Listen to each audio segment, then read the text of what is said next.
चलिए, स्वागत है आप सभी का एक बार फिर से ज्योग्राफी विद रहमान सर के यूट्यूब चैनल पर।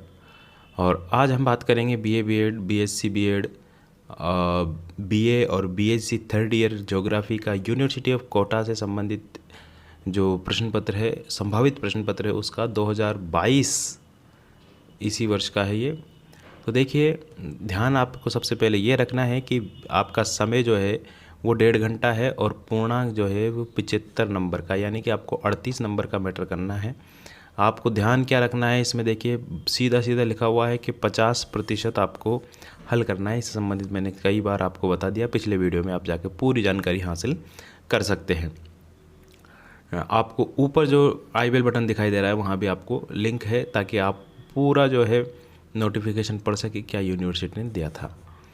अब देखिए, विश्व का प्रादेशिक भूगोल ये पेपर चलता है आपके, थोड़ा मुश्किल पेपर है ये।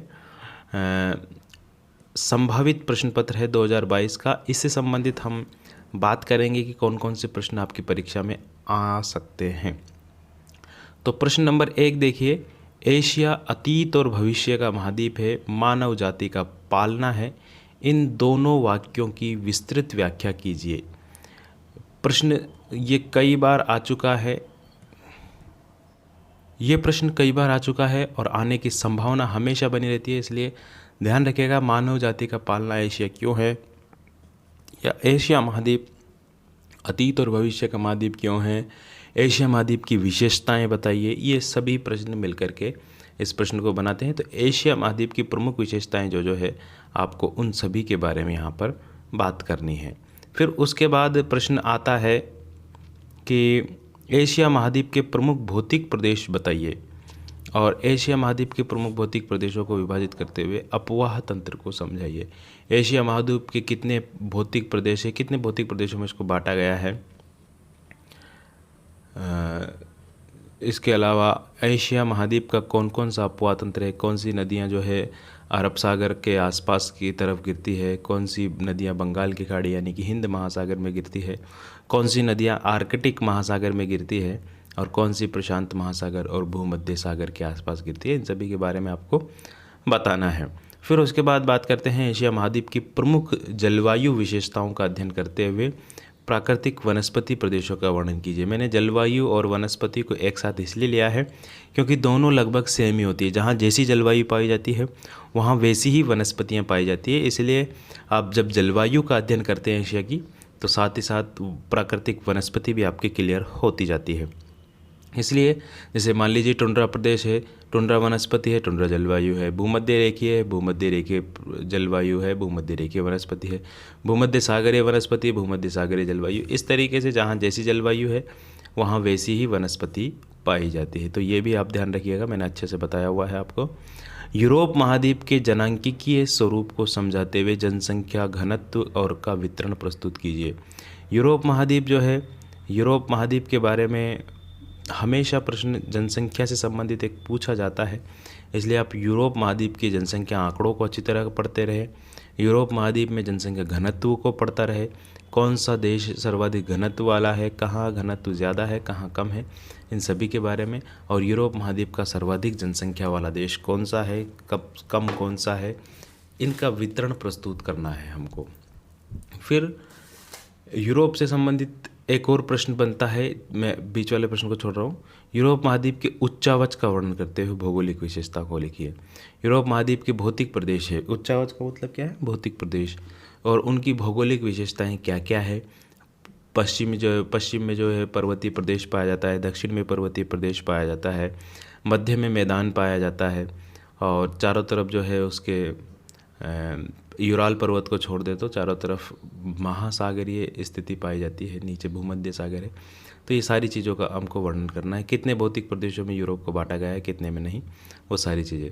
अमेरिका के औद्योगिक प्रदेशों का वर्णन करते हुए वहाँ के शक्ति संसाधनों का वितरण प्रस्तुत कीजिए। संयुक्त राज्य अमेरिका या उत्तरी अमेरिका, इन दोनों के औद्योगिक प्रदेश। उत्तरी अमेरिका के हम बात करते हैं तो कनाडा के और संयुक्त राज्य अमेरिका के दोनों को पढ़ने होंगे हमको। यहाँ पे आपको उत्तरी अमेरिका के ही पढ़ने हैं, ध्यान रखें। उत्तरी अमेरिका के औद्योगिक प्रदेश, कहाँ कहाँ उद्योग लगे हुए हैं, कनाडा और संयुक्त राज्य अमेरिका दोनों के प्रमुखतः पढ़ने हैं आपको। ठीक है। और वहाँ के शक्ति संसाधन, उद्योगों में प्रमुख रूप से काम आने वाली चीज़ क्या है? शक्ति संसाधन, कोयला और पेट्रोलियम। ये दोनों आपको संयुक्त राज्य अमेरिका में ही मिलेंगे। ओक्लाहोमा और कंसास ये सारी जगह जो आपको पेंसिल्वेनिया वगैरह ये आपको देख लेने हैं एक बार, ठीक है, इनका वितरण देख लेना है। फिर उसके बाद अगले प्रश्न पे बात करते हैं। तो मैंने यहाँ पे छोटे छोटे प्रश्न आपको देने की कोशिश की है ताकि जो आपके बीच के 10 नंबर के जो 5 प्रश्न आपको करने होते हैं वहाँ से भी आपको प्रश्न मिल जाए।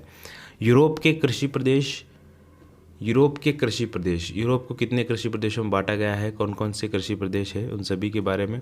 और यूरोप के प्रमुख उद्योग, यूरोप में कौन कौन से उद्योग है, सूती वस्त्र उद्योग है या लौह इस्पात उद्योग है, सीमेंट उद्योग है, ये सारे कहाँ कहाँ हैं, कौन कौन से देशों में हैं और उन उद्योगों के कौन कौन से क्षेत्र है, वो सारी चीज़ें।